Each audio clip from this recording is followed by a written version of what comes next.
Jenesis isiokwu nke 27. O rue mgbe Aịzak ghọrọ agadi, mgbe anya ya abụọ na-ahụkwa inyogho, nke mere ka ọ ghara ịhụ ụzọ, na ọ kpọrọ Ịsọ bụ nwa ya nke okenye, sị ya, "Nwa m." Ọ sị ya, "Lekwa m." Ọ sị, "Biko, lee, aghọwo m agadi, amaghị ụbọchị ọnwụ m.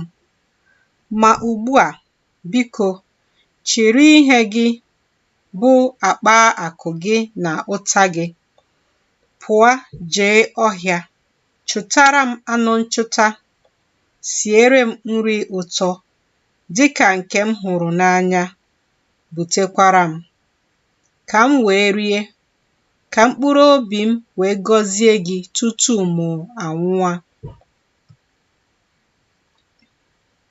Ma Rebeka na-anụ ya mgbe Aịzak gwara Ịsọ bụ nwa ya okwu. Ịsọ wee jee ọhịa ịchụta anụ nchụta na iweta ya. Rebeka wee gwa Jekọb bụ nwa ya okwu sị, "Lee, anụrụ m nna gị ka ọ na-agwa Ịsọ nwanne gị okwu sị, wetara m anụ nchụta, siere m nri ụtọ ka m wee rie, gọzikwa gị n'iru Jehova tutu ọnwụ m. Ma ugbu a, nwa m, gee ntị n'olu m, dịka ihe nke mụ onwe m na-enye gị n'iwu si dị. Biko, jee ebe igwe ewu na atụrụ dị. Si n'ebe ahụ chịtara m ụmụ ewu abụọ dị mma. M ga-ewerekwa ha siere nna gị nri ụtọ dịka nke ọ hụrụ n'anya. Ị ga-ebugakwara nna gị ka o wee rie, ka o wee gọzie gị tutu ọnwụ ya." Jekọb wee sị Rebeka nne ya, "Lee, Ịsọ nwanne m bụ nwoke gbara ajị, ma mụ onwe m bụ nwoke na-agbaghị ajị. Eleghị anya, nna m ga-ebitu m aka, m ga-adịkwa ka onye na-akwa emo n'anya ya. M ga-emekwa ka nkọcha bịakwasị m, ọ bụghịkwa ngọzi." Nne ya wee sị ya, "Ya dịkwasị m bụ nkọcha gị, nwa m. Naanị gee ntị n'olu m, jee chịtara m ha." O jee chịta, butere nne ya. Nne ya wee sie nri ụtọ dịka nke nna ya hụrụ n'anya. Rebeka wee chịrị uwe dị oke ọnụ ahịa nke Ịsọ bụ nwa ya nke okenye, nke dị n'aka ya n'ụlọ. O wee yibe Jekọb bụ nwa ya nke nta. Ọ chịrịkwa akpụkpọ ụmụ ewu ahụ, yibe ya n'aka ya abụọ na n'olu ya ebe ajị na-adịghị. O nye Jekọb bụ nwa ya nri ụtọ na achịcha n'aka, bụ nke o doziri. O wee bịakute nna ya sị, "Nna m." Ọ sị, "Lekwa m, onye ka ị bụ, nwa m?" Jekọb wee sị nna ya, "Mụ onwe m bụ Ịsọ ọkpara gị. Emewo m dịka ị gwara m. Biko, bilie, nọdụ, rie ụfọdụ n'anụ m chụtara, ka mkpụrụ obi gị wee gọzie m." Aịzak wee sị nwa ya, "I sikwa aṅaa mee ngwa ịchọta ya, nwa m?" Ọ sị, "N'ihi na Jehova bụ Chineke gị mere ka o zute m." Aịzak wee sị Jekọb, "Biko, bịa nso ka m wee bitu gị aka, nwa m. Ma gị onwe gị bụ nwa m Ịsọ ahụ, ma ọ bụ na ị bụghị ya?" Jekọb wee jekwuru Aịzak nna ya nso. O bitu ya aka sị, "Olu a bụ olu Jekọb, ma aka ndị ya bụ aka Ịsọ." Ma ọ mataghị ya, n'ihi na aka ya abụọ bụ ajị ajị, dịka aka Ịsọ nwanne ya. O wee gọzie ya. Ọ sị, "Gị onwe gị, ị bụkwa nwa m Ịsọ?" Ọ sị, mụ onwe m bụ ya. Ọ sị, butere m ya nso ka m rikwa ụfọdụ n'ime anụ nwa m chụtara, ka mkpụrụ obi m wee gọzie gị. O wee butere ya nso, o rie. O butekwara ya mmanya vaịn, ọ ṅụa. Aịzak nna ya wee sị ya, biko, bịa nso, sutu m ọnụ nwa m. Ọ bịa nso sutu ya ọnụ. O wee nụ isi uwe ya, gọzie ya sị, lee, isi nwa m dị ka isi ọhịa nke Jehova gọziworo. Ka Chineke nye gị ụfọdụ n'ime igirigi eluigwe na ụfọdụ n'ime ebe dị uru nke ala, na ọka na mmanya vaịn ọhụụ rinne. Ka ndị dị iche iche fee gị. Ka mba dị iche iche kpọọ isi ala nye gị. Bụrụ onye nwere ike na-arụ ụmụnne gị.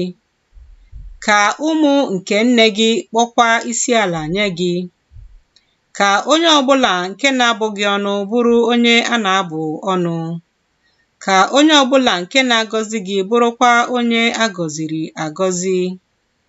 O ruwe mgbe Aịzak gọzisiri Jekọb. Mgbe Jekọb nọkwa na-apụ n'iru Aịzak nna ya ugbu a, na Ịsọ nwanne ya siri n'ịchụ nta ya bata. Ya onwe ya sikwara nri ụtọ butere nna ya, sị nna ya, ka nna m bilie rie ụfọdụ n'ime anụ nwa ya chụtara, ka mkpụrụ obi gị wee gọzie m. Aịzak nna ya wee sị ya, onye ka ị bụ? Ọ sị, mụ onwe m bụ nwa gị, ọkpara gị bụ Ịsọ. Aịzak wee maa jijiji nke ukwuu, sị, onye kwa bụ onye ahụ nke chụtaworo anụ nchụta butere m wee rie ụfọdụ n'ime nri ahụ niile tutu ị bịa, m wee gọzie ya. Onye a gọziri agọzi ka ọ ga-abụkwa. Mgbe Ịsọ nụrụ okwu nna ya ndị a, o tie oke mkpu dị ilu nke ukwuu, sị nna ya, gọzie m, ọbụna mụ onwe m, nna m. Ọ sị, nwanne gị bịara n'aghụghọ nara ngọzi gị. Ọ sị, ọ bụ na a kpọrọ aha ya Jekọb, na o jidewo m ikiri ụkwụ ugbo abụọ ndị a? Ọnọdụ ọkpara m ka ọ nara, ma lee, ugbu a ka ọ naraworo ngọzi m. Ọ sị, ọ dịghị ngọzi idebeworo m? Aịzak wee zaa sị Ịsọ, lee, edowo m ya onye nwere ike na-arụ gị. Ọ bụkwa ụmụnne ya niile ka m nyeworo ya ka ha bụrụ ndị oru ya. Ewerewokwa m ọka na mmanya vaịn ọhụụ mee ka o guzosie ike. Gịnịkwa ka m ga-emere gị, nwa m? Ịsọ wee sị nna ya, ọ bụ naanị otu ngọzi ka ị nwere, nna m. Gọzie m, ọbụna mụ onwe m, nna m. Ịsọ wee welie olu ya kwaa akwa. Aịzak nna ya wee zaa sị ya, lee, site n'ebe dị uru nke ala ka ebe obibi gị ga-adị, sitekwa n'igirigi nke eluigwe site n'elu. Ọ bụkwa mma agha gị ka ị ga-eji dị ndụ. Ọ bụkwa nwanne gị ka ị ga-efe. Ọ ga-erukwa mgbe ị ga-alụ ụlọ, na ị ga-etijipụ yoku ya n'olu gị. Ịsọ wee kpọọ Jekọb asị n'ihi ngọzi ahụ nke nna ya gọziri ya. Ịsọ wee sị n'obi ya, ụbọchị iru uju banyere nna m na-abịaru nso. M ga-egbukwa Jekọb nwanne m. E wee gosi Rebeka okwu ndị a nke Ịsọ nwa ya nke okenye.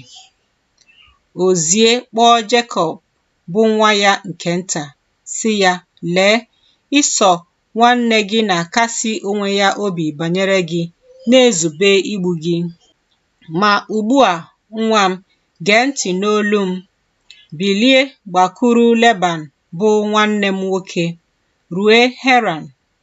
Gị na ya nọọ ụbọchị ole na ole, rue mgbe ọnụma nwanne gị ga-alaghachi, rue mgbe iwe nwanne gị ga-esi n'arụ gị laghachi, o wee chezọọ ihe i meworo ya.